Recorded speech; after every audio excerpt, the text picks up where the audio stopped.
Bonjour mes bien-aimés, c'est votre frère Samuel. J'ai à cœur de pouvoir partager ensemble un message par la grâce du Seigneur. Mais avant cela, si nous pouvons passer un temps dans la prière afin de recommander ces instants entre ses saintes mains, que le Seigneur nous conduise dans toutes choses. Seigneur, mon Dieu, mon roi, nous venons auprès de toi pour te rendre grâce, te dire merci, merci pour ta bonté, merci pour ta fidélité. Merci pour tout ce que tu es, pour tout ce que tu fais, mon Dieu, mon roi. La Bible déclare, c'est poussé par le Saint-Esprit que les hommes ont parlé de la part du Seigneur. Oui, Seigneur, ô Dieu de gloire, nous voulons être conduits par ton esprit. Oui, Seigneur, ô Dieu, dirigés par ton esprit, que la chair se taise, mon Dieu, mon roi. Laisse que cette parole, Seigneur, ô Dieu, qui sera apportée, Seigneur, ô Dieu, oui, Seigneur, puisse produire du fruit, puisse produire, Seigneur, ô Dieu de gloire, la restauration, la guérison. Oui, Seigneur, ô Dieu, puisse transformer des vies, Seigneur, impacter des vies au nom puissant de Jésus. Nous avons ainsi prié. Amen. Donc, j'ai à cœur, effectivement, de pouvoir partager quelques passages ensemble. Donc, le premier texte se trouve dans le livre de Actes des Apôtres, Actes au chapitre 28, à partir du premier verset jusqu'au verset 6. Le second, ce sera dans le livre de Hébreux. Hébreux, nous sommes au chapitre 1, verset 7. Puis le dernier, ce sera dans le livre, toujours dans le même livre, Hébreux 12, verset 29. Donc on va prendre le premier texte. Là, nous sommes dans le livre des Actes des Apôtres, au chapitre 28. Il est dit ceci: « Or, une fois, hors de danger, nous reconnûmes que l'île s'appelait Malte. Les barbares nous témoignèrent une bienveillance peu commune. Ils nous recueillirent tous auprès d'un grand feu qu'ils avaient allumé parce que la pluie tombait et qu'il faisait très froid. Paul, ayant ramassé un tas de broussailles et l'ayant mis au feu, une vipère en sortit par le fait de la chaleur et s'attacha à sa main. Quand les barbares virent l'animal suspendu à sa main, ils se dirent les uns aux autres, « Assurément, cet homme est un meurtrier, puisque la justice n'a pas voulu le laisser vivre, après qu'il a été sauvé de la mer. » Paul secoua l'animal dans le feu et ne ressentit aucun mal. Ces gens s'attendaient à le voir enfler ou tomber mort subitement, mais après avoir plutôt longtemps attendu, voyant qu'il ne lui arrivait aucun mal, ils changèrent d'avis et dirent que c'était un Dieu. Le deuxième texte, donc nous sommes dans le livre de Hébreux, Hébreux chapitre 1, verset 7. Hébreux chapitre 1, verset 7, il est dit ceci: « De plus, il dit de ses anges, il fait de ses anges des esprits, et de ses serviteurs une flamme de feu. » Et le troisième texte, toujours dans le même livre de Hébreux, nous sommes au chapitre 12, verset 29. Il est dit ceci: « Car notre Dieu est aussi un feu dévorant. » Donc, notre texte, effectivement, central, c'est le texte des Actes des Apôtres. Donc là, on nous parle, effectivement, déjà pour situer un peu le contexte, là, Paul avait fait naufrage, effectivement. Et ils arrivèrent, effectivement, dans une île que l'on appelle Malte. Et dans cette île, la Bible déclare: « Une fois hors de danger, nous reconnûmes que l'île s'appelait Malte. » Donc, ils sont arrivés effectivement dans cette île parce que la mission de Paul, effectivement, c'était d'aller jusqu'à Rome, effectivement, pour rencontrer, effectivement, César. Mais là, ils ont fait un naufrage, ils arrivent effectivement dans cette île. La Bible déclare: « Une fois hors de danger, donc ils sont arrivés effectivement dans cette île. On nous parle de barbares. On nous dit que ils étaient tous recueillis près d'un grand feu. Parce que le temps, parce qu'il pleuvait effectivement et il faisait froid. Bien aimé, là on nous montre effectivement par ces temps, c'est un temps effectivement, le temps effectivement a son importance dans ce passage. C'est comme aujourd'hui, nous voyons le temps dans lequel nous sommes, c'est un temps de ténèbres. Dans 1 Samuel, on nous parle effectivement, on nous dit, en ces temps, effectivement, la parole est devenue rare et les visions peu fréquentes. C'est la même chose, effectivement, qu'à l'heure actuelle. Nous assistons, effectivement, oui, où nous avons des paroles, la parole de Dieu est devenue rare. Nous avons effectivement des visions qui sont peu fréquentes et l'ennemi profite justement pour travailler, pour endormir le peuple de Dieu, pour effectivement introduire des mauvaises choses dans l'Église, introduire des mauvaises choses dans les familles, introduire des mauvaises choses dans nos nations. Là, on nous dit effectivement qu'ils étaient tous assemblés effectivement autour d'un grand feu et la pluie tombait et il faisait froid. Vous savez, quand il fait froid comme ça, effectivement, quand il y a la pluie, eh ben, il y a beaucoup de risques, effectivement. Des risques de pouvoir tomber malade, des risques, effectivement, de pouvoir, tomber malade. Et pour se protéger, effectivement, on a besoin, effectivement, d'allumer le feu. Ici, le feu symbolise, effectivement, la présence de Dieu. Vous voyez, la Bible déclare qu'ils étaient tous ensemble auprès d'un grand feu. Et Paul, effectivement, ayant ramassé un tas de broussailles, nous voyons effectivement la spiritualité de Paul, effectivement. Paul était quelqu'un qui avait la nature de Dieu. Quelqu'un, effectivement, qui demeurait dans la présence de Dieu. Vous voyez, les broussailles, effectivement, dont la Bible parle, c'est synonyme de la présence de Dieu, c'est synonyme de la prière.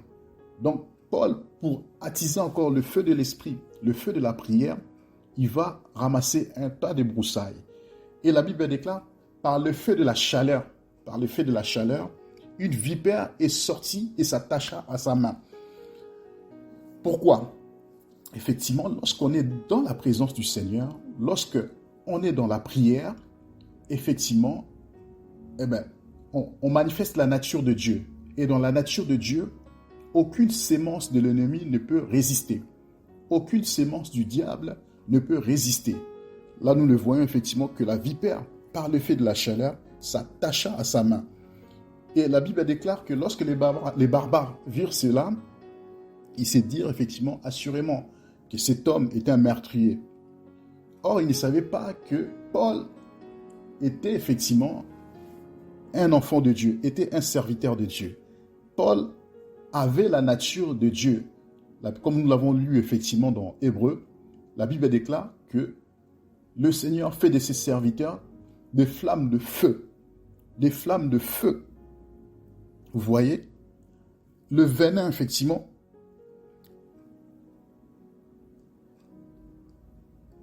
la vipère, par le fait de la chaleur, et s'attacha. Paul ayant ramassé un tas de broussailles et l'ayant mis au feu, une vipère en sortit par le fait de la chaleur et s'attacha à sa main. Bien-aimés dans le Seigneur, comme je l'ai dit tout à l'heure, aujourd'hui, il y a beaucoup de choses, effectivement, qui se sont introduites dans la maison du Seigneur, dans le corps du Christ. Avec tout ce que nous voyons effectivement le péché. Le péché, effectivement, est un venin mortel. La Bible déclare, tous ont péché et sont privés de la gloire de Dieu. Le péché nous prive de la gloire de Dieu. La Bible déclare aussi que le salaire du péché, c'est la mort.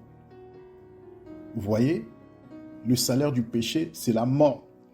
C'est normal que ces hommes, effectivement, après avoir vu cette vipère s'attacher dans la main de Paul, ils se disent effectivement que certainement cet homme va mourir.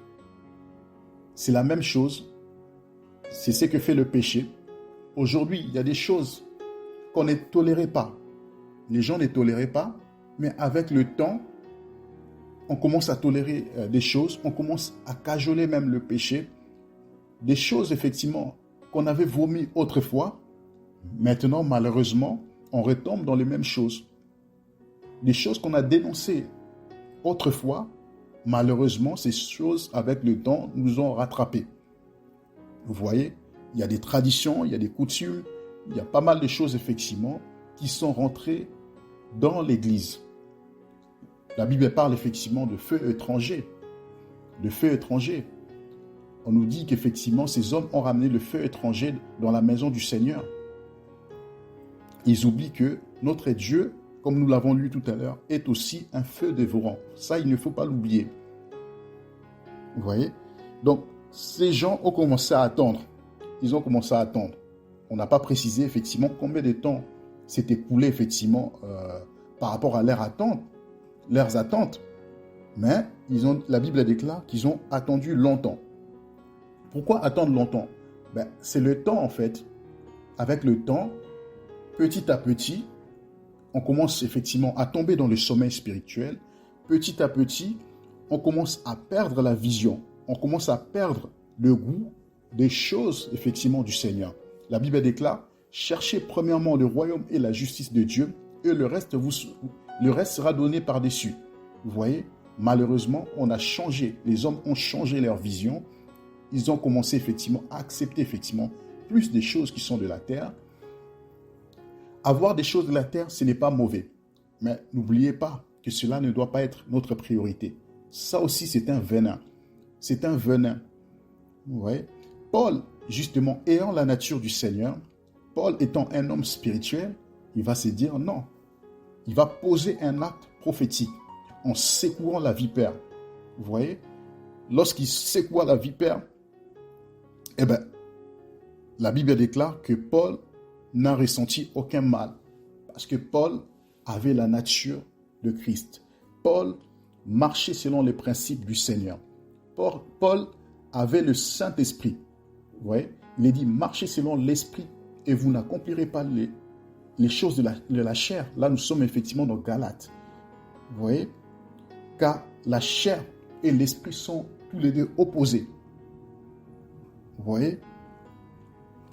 Donc, aujourd'hui, si on assiste à des scandales, on assiste effectivement à des sextapes, toutes ces choses que nous voyons rentrer dans l'Église, c'est parce que quelque part, le venin du serpent est rentré.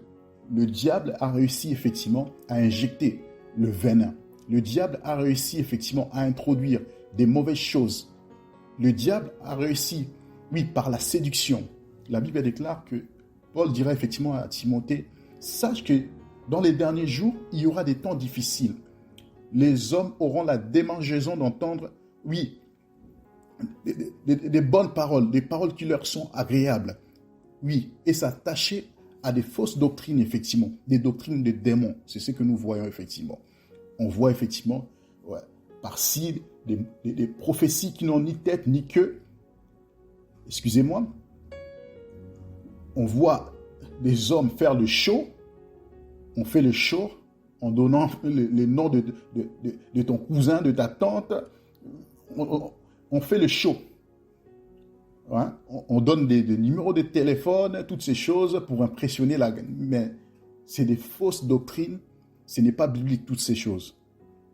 Ce n'est pas biblique, toutes ces choses. L'Église, effectivement, doit retourner, doit marcher dans la crainte du Seigneur. On n'a plus la crainte du Seigneur. Les hommes n'ont plus la crainte du Seigneur. Voilà pourquoi ils se permettent plutôt de marcher comme ils entendent, de diriger leur vie. La Bible déclare, si quelqu'un est en Christ, il est devenu une nouvelle créature. Les choses anciennes sont passées, toutes choses sont devenues nouvelles. Vous voyez? La crainte du Seigneur. La Bible déclare que la crainte du Seigneur, c'est le commencement de la sagesse. Vous voyez? Donc, le vipère doit être secoué dans le nom de Jésus. Malheureusement, le venin de la vipère, nous le voyons partout. Même dans nos familles dites chrétiennes. Et là, je parle au couple. Effectivement, on assiste effectivement à des divorces, on assiste à beaucoup de choses. Dans certains couples, effectivement, où On ne peut plus vivre effectivement sans qu'il y ait dispute, sans qu'il y ait la chamaillerie, sans qu'il y ait bagarre. Vous voyez? Lorsque vous voyez toutes ces choses, comprenez que Satan est en train d'agir. Satan est en train d'injecter son venin. Vous voyez? Dans nos nations, pareil. Le diable est en train de travailler. La vipère dont parle la Bible, ce n'est rien d'autre que Satan. Vous voyez? Satan, le diable, le calomniateur. Vous voyez? Mais la Bible déclare que notre Dieu est aussi un feu dévorant. Que Jésus-Christ a apparu afin de détruire les œuvres de ténèbres, les œuvres du diable. Vous voyez? Donc, les gens n'ont plus la foi, n'ont plus la crainte du Seigneur.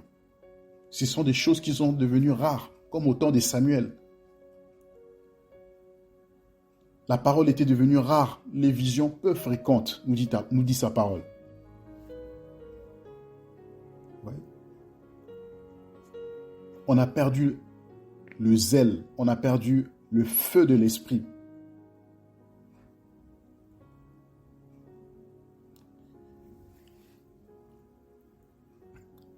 La Bible déclare effectivement que Paul a secoué la vipère.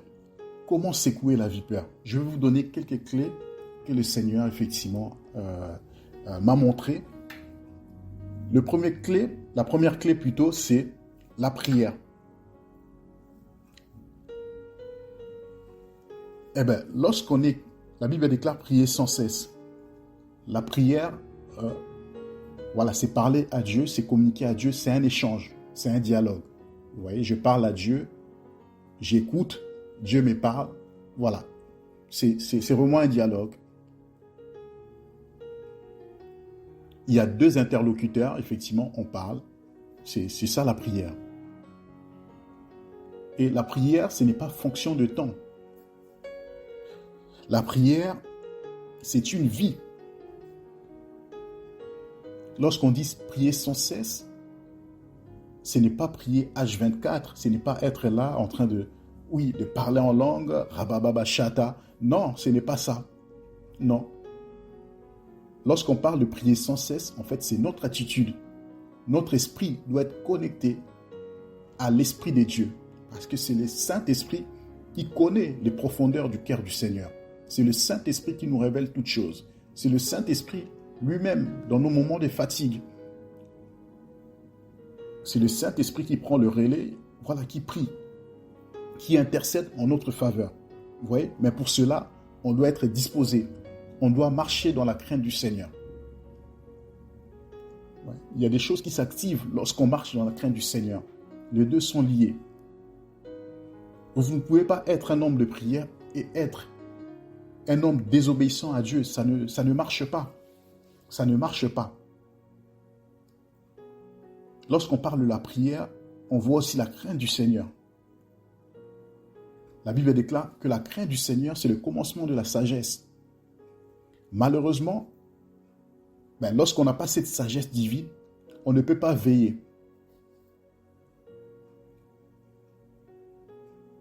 On tombe dans la folie. On commence à accepter des choses que l'on a vomi.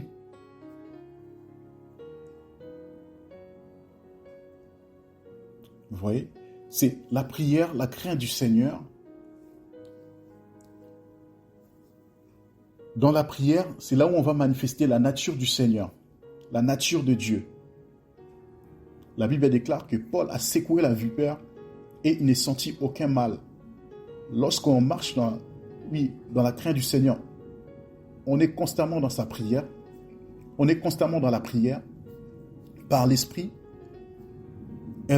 c'est le Saint-Esprit qui fait toutes choses après. C'est le Saint-Esprit, qui agit effectivement en notre faveur.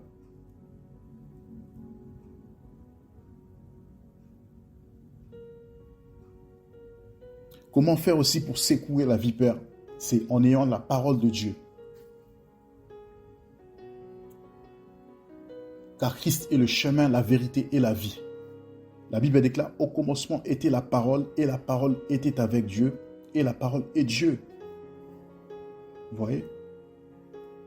À tous ceux qui l'ont reçu et à ceux qui croient en son nom, Dieu leur a donné le pouvoir de devenir enfants de Dieu, lesquels sont nés non du sang, ni de la nature, ni de la chair.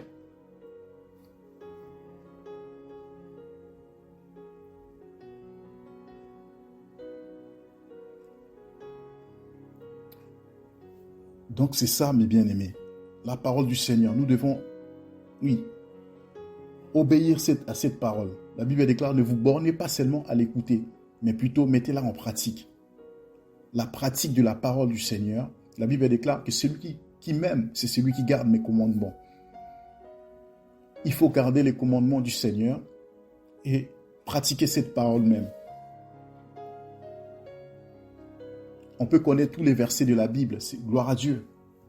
Mais si on n'applique pas effectivement ce qui est mentionné dans cette même parole, ça ne sert à rien. Et lorsqu'on a la parole, face à la tentation, face à l'épreuve, face au venin du diable, eh bien, on répond par la parole.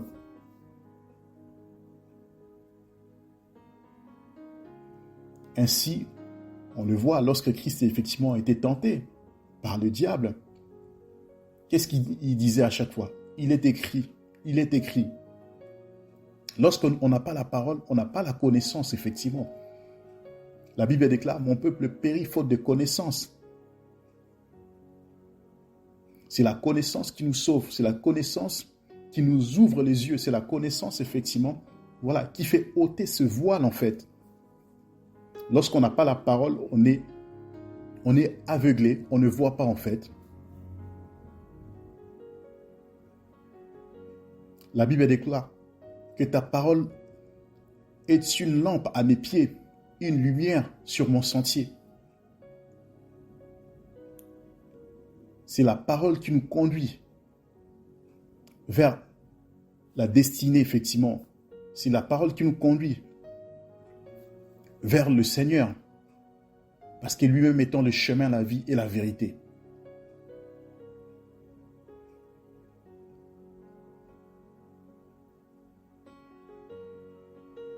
Aujourd'hui, on assiste à toute forme, effectivement, de désobéissance. Pourquoi? Parce que on n'a plus, la parole n'a pas été ancrée en nous.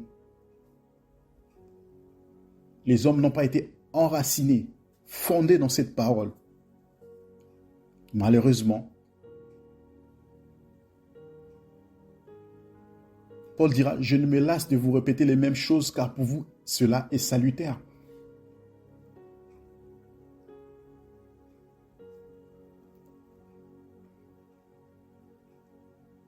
Nous devons former les hommes et les femmes qui ont cette connaissance, pas une connaissance théorique. La Bible déclare que la lettre est tue, mais c'est l'esprit qui vivifie. Vous voyez?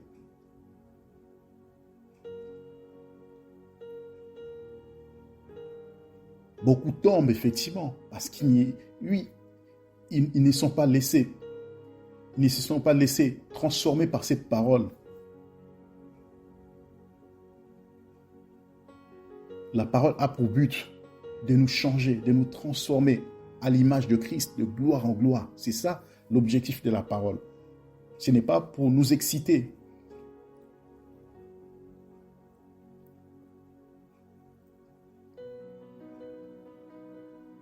Malheureusement, c'est ce que nous voyons, effectivement, c'est la conséquence. Ce n'est que la conséquence, effectivement, de tous ces scandales. Nous ne critiquons pas ce qui arrive, effectivement, non. La Bible déclare que celui qui croit être debout prenne garde de ne point tomber. Mais la Bible déclare aussi que l'homme spirituel juge de tout. Le jugement, c'est la capacité à discerner le bien et le mal. Et à faire ce qui est bien, justement. Notre ennemi, ce ne sont pas nos ennemis, ce ne sont pas des hommes, c'est les esprits ou encore l'esprit qui anime ces hommes. La Bible déclare, ne prenez pas part aux œuvres infructueuses des ténèbres, mais plutôt condamnez-les. C'est les œuvres que nous condamnons.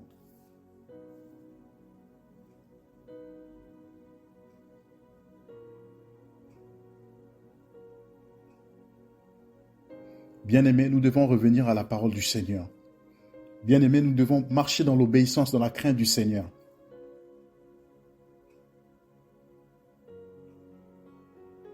Ici, dans ces textes, effectivement, nous voyons que la parole de Dieu déclare que les barbares ont attendu longtemps et ils changèrent d'avis.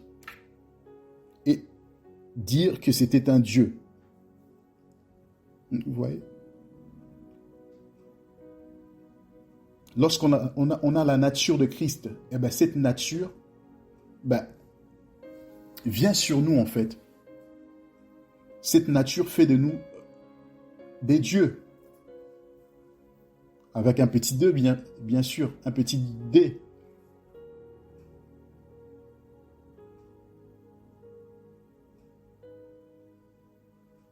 La Bible déclare que le Fils est l'image du Dieu invisible. Il est l'empreinte de sa personne. Oui. Paul ayant la nature de Dieu, eh bien, ils ont attendu sa mort. Ils ont attendu longtemps parce que Paul avait la nature de Christ en lui.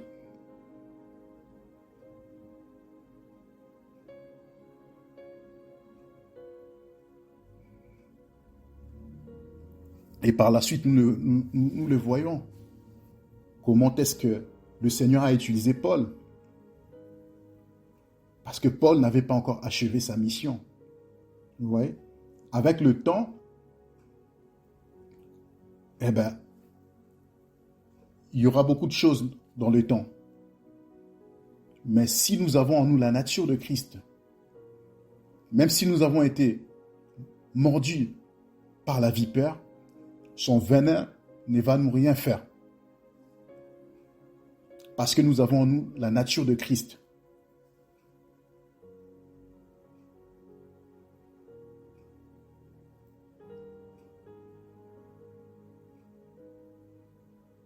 La Bible déclare, même si on buvait quelques breuvages mortels, cela ne nous ferait rien du tout. Parce que nous avons en nous la nature de Christ. C'est ça, bien-aimé.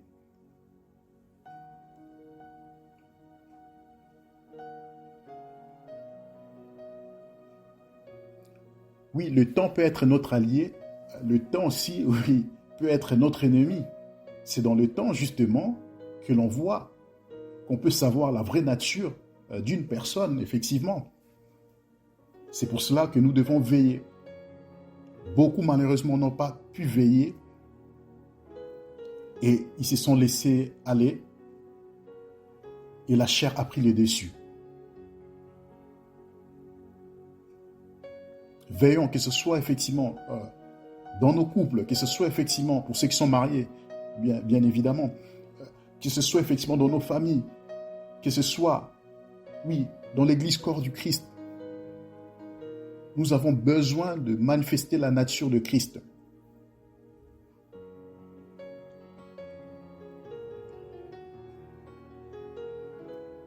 Et ce n'est pas par notre propre effort, non. J'ai la volonté, mais non la capacité. La Bible déclare que ce n'est pas à dire que nous sommes capables de concevoir quelque chose comme si venant de nous-mêmes, mais au contraire, notre capacité vient de Dieu. C'est Dieu qui nous rend capables par son esprit. Dans nos faiblesses, c'est Dieu qui nous rend capables. Ainsi Paul dira, lorsque je suis faible, c'est alors que je suis fort. Car dans la faiblesse, c'est là où la puissance de Dieu se manifeste. La puissance de Dieu se manifeste, oui, dans la faiblesse, lorsqu'on se laisse conduire par le Saint-Esprit.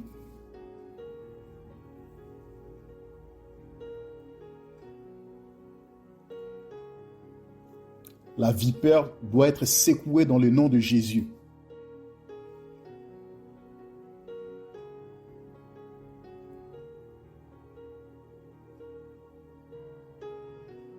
Et pour secouer la vipère, nous avons besoin, oui, d'être disciplinés,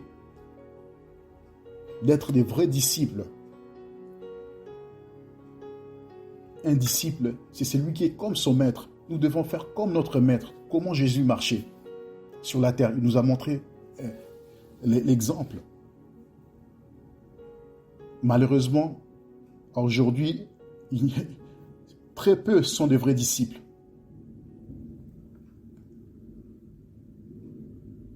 Les disciples, c'est celui qui fait la volonté du maître. Tout disciple accompli sera comme son maître. Il faut avoir une vie de discipline.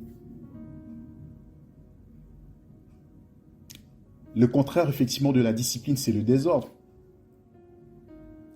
C'est là où la vipère profite justement pour jeter son venin. Parce que nous ne sommes pas disciplinés. Aujourd'hui, il n'y a plus de discipline. Ayez une vie de discipline personnelle.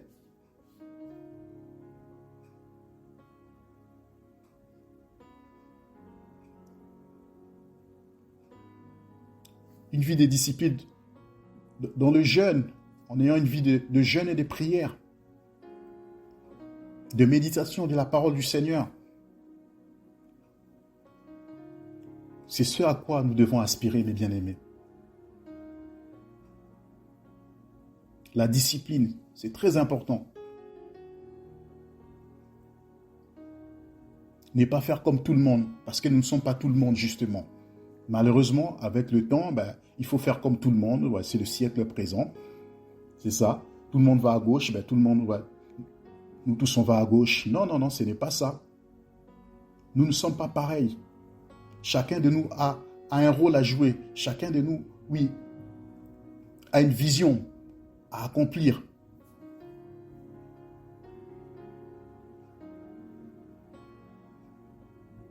La Bible déclare que l'athlète n'est pas couronné s'il n'a pas combattu selon les termes. Vous voyez? Il s'impose toutes sortes de disciplines. C'est écrit dans la Bible. Vous voulez vaincre? Il faut avoir une vie de discipline. Une vie d'obéissance, de soumission. Beaucoup n'aiment pas ces mots de soumission. Être soumis, c'est être sous l'autorité de Christ, de notre Seigneur. Ouais. Ainsi Paul dira, si je vis, ce n'est plus moi qui vis, c'est Christ qui vit en moi. La soumission à Dieu, l'obéissance.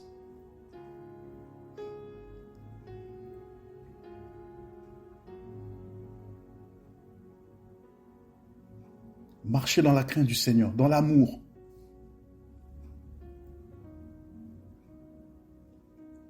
L'amour, c'est la nature de Dieu. Malheureusement, beaucoup n'ont plus d'amour. Ils ne manifestent plus ce caractère. On voit un frère tomber, au lieu de prier pour la personne, on commence à étaler. On avertit, oui. Mais on doit faire toutefois des choses avec amour. Quand bien même un frère a péché ou une sœur a péché, avant tout, on doit manifester l'amour. Pas cet amour dans le sens de cajoler, non, on condamne les œuvres de ténèbres. Mais manifester l'amour, c'est aider la personne à se relever et à avancer. C'est ça. La Bible déclare, si un corps est malade, si un membre plutôt est malade, tout le corps est malade. Il n'y a pas d'avantage à en tirer de la chute d'un frère ou d'une sœur, non.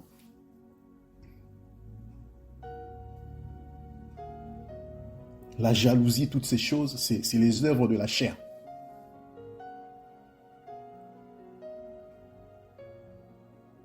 Oui, tout ça, c'est la sorcellerie.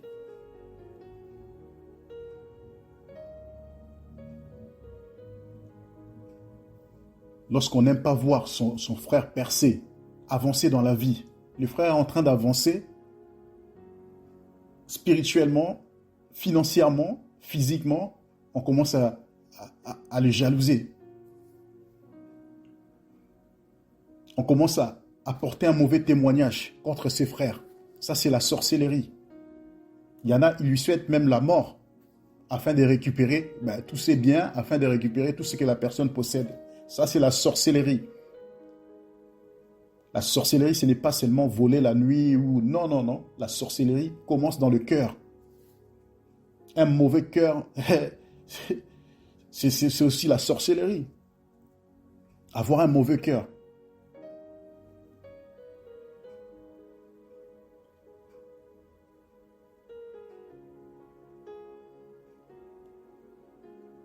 L'apôtre Paul dirait effectivement, je peux avoir la foi à déplacer des montagnes, avoir des dons, des guérisons, des miracles, toutes ces choses, tout ce que vous voulez. Mais si je n'ai pas l'amour, cela ne me sert à rien. Aujourd'hui, l'amour a disparu. L'amour a disparu. Et ça, c'est le venin du diable. C'est les œuvres de serpent. C'est les œuvres de la vipère. Et la vipère doit être secouée dans le nom de Jésus.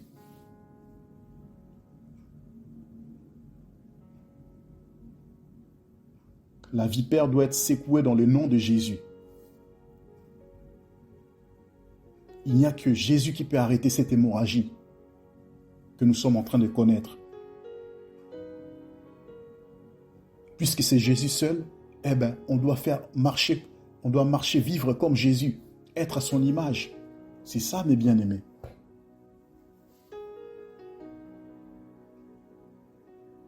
C'est ça. On n'a plus la foi. La foi, c'est une ferme assurance des choses qu'on espère, une démonstration de celles qu'on ne voit pas. Comment peut-on plaire à Dieu si on n'a pas la foi? La Bible déclare que ceux qui s'approchent de Dieu doivent croire que Dieu existe et qu'il est le rémunérateur de ceux-là qui le cherchent. Malheureusement, il n'y a plus la foi. En secouant la vipère, c'est par la foi que Paul l'a fait. C'était un homme prophétique qui avait la foi.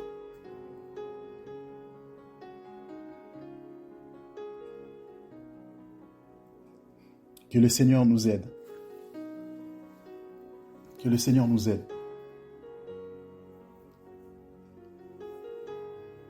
Sans ces choses, effectivement, c'est la mort. C'est la mort. Et le diable travaille. Il va continuer à jeter son venin. Il va continuer, oui, à manifester ses œuvres. Il faut que l'Église du Seigneur s'élève avec des temps de prière corporatifs, effectivement. Chez toi, tout seul à la maison, et une vie de discipline, de crainte du Seigneur, la sanctification. Combien prêchent encore ces genres de messages? La sanctification, sans laquelle personne ne verra le Seigneur. On a dévié nos messages. Nos messages sont axés sur le matériel, sur le match vu, c'est l'être. On est en train de soigner l'aspect extérieur. Comme le Seigneur dira aux pharisiens, vous nettoyez l'extérieur de la coupe, mais à l'intérieur, c'est rempli d'épines. Race de vipères, de tombeaux blanchis, disait le Seigneur.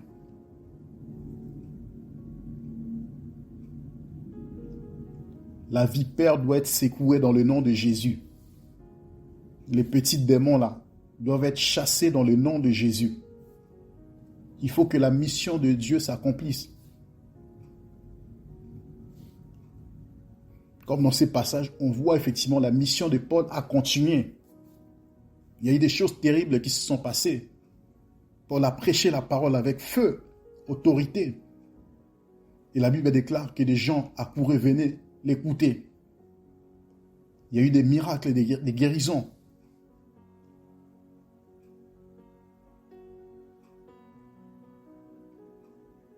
J'ai pris que tes ennemis, effectivement, attendent longtemps ta mort, au nom de Jésus.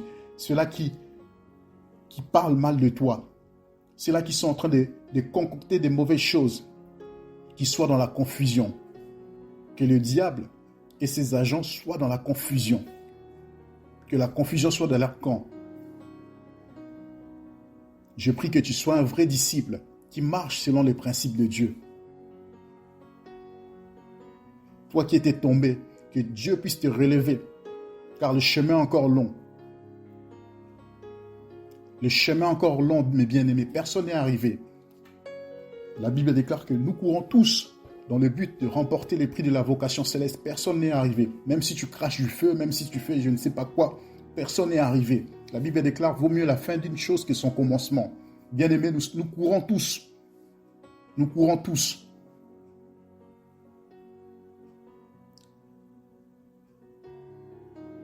C'est l'heure de se réveiller. C'est l'heure, oui, de se mettre en ordre avec les choses du Seigneur. Évitons la distraction. L'ennemi travaille avec la distraction. C'est un venin du diable, la distraction. Les disputes, les querelles, des choses de... Oui, ça c'est la bassesse spirituelle. Dans nos familles, dans nos maisons,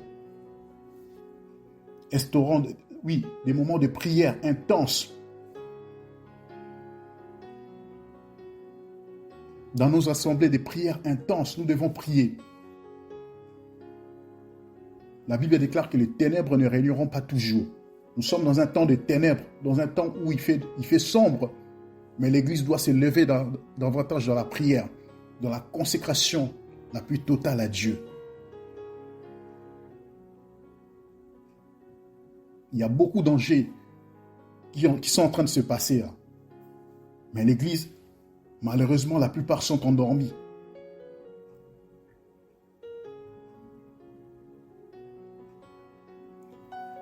Soyons comme des vierges sages qui ont gardé la lampe, qui ont gardé l'huile qui est l'image du Saint-Esprit. Nous avons besoin de l'onction de Dieu. Ouais. L'ennemi n'aime pas là où il y a la prière. Il fera tout pour casser il commence par casser la vie de prière. Il commence toujours par ça. Lorsque vous remarquez que votre vie de prière commence à baisser, posez-vous des questions. Prenez un temps dans la prière. Retirez-vous même s'il faut se retirer. Pour prendre un temps dans la prière.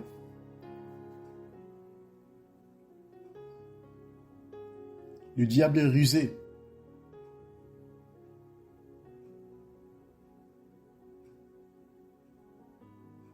On a la nature du Seigneur. On a la nature de Dieu. Il fait de nous des flammes de feu. Même si l'ennemi avait injecté une maladie quelconque dans ton corps, je proclame cela, que cela disparaisse par la puissance du nom de Jésus. Toi qui as des symptômes, des choses bizarres que tu sens dans ton corps, que cela disparaisse sous l'effet de la gloire de Dieu et que le jugement de Dieu, oui, s'abatte, oui, par rapport à ces œuvres démoniaques, au nom de Jésus.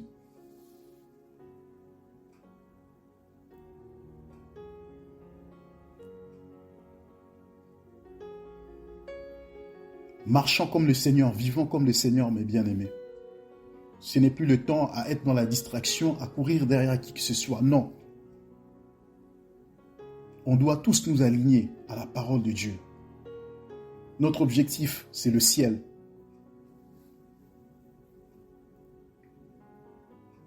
Il faut secouer la vipère dans le nom de Jésus.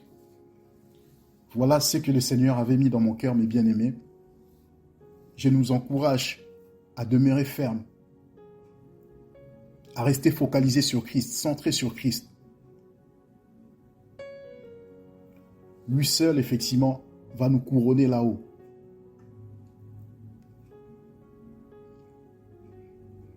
Gardons la foi, marchons dans la crainte du Seigneur, dans l'humilité, dans l'obéissance la plus totale de sa parole, selon ses principes. N'oublions pas que notre Dieu est aussi un feu dévorant. Nous l'avons vu dans le passé, on ne joue pas avec le sacré, on ne joue pas avec les choses du Seigneur. Il y en a qui ont été foudroyés. Dieu est amour, mais n'oublions pas aussi ce côté lion, parce qu'on a tendance, lui, à mépriser ce côté, à plus se focaliser sur l'aspect amour. Mais n'oublions pas que notre Dieu est aussi un feu dévorant, comme nous l'avons vu.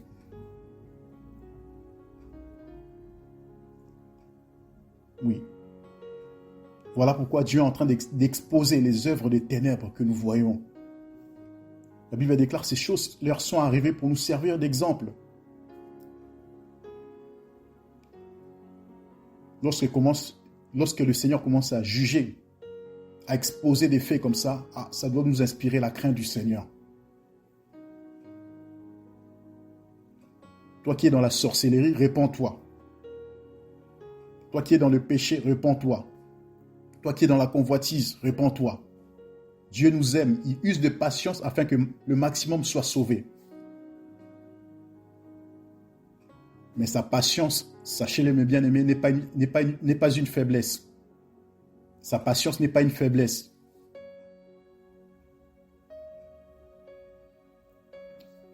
En tout cas, que le Seigneur soit béni. Ce n'est pas un message de condamnation, mais c'est un message d'interpellation pour nous interpeller dans quel temps nous sommes, où la vipère travaille. Mais lorsque nous avons la nature de Dieu, son venin ne pourra rien contre l'Église, son venin ne pourra rien contre nos nations, son venin ne pourra rien contre nos familles, son venin ne pourra rien contre nos vies, parce que nous avons la nature de Christ. Que le Seigneur vous bénisse abondamment, soyez fortifiés, encouragés. Au nom de Jésus, sachez que Jésus-Christ est Seigneur. À lui seul la gloire. Amen.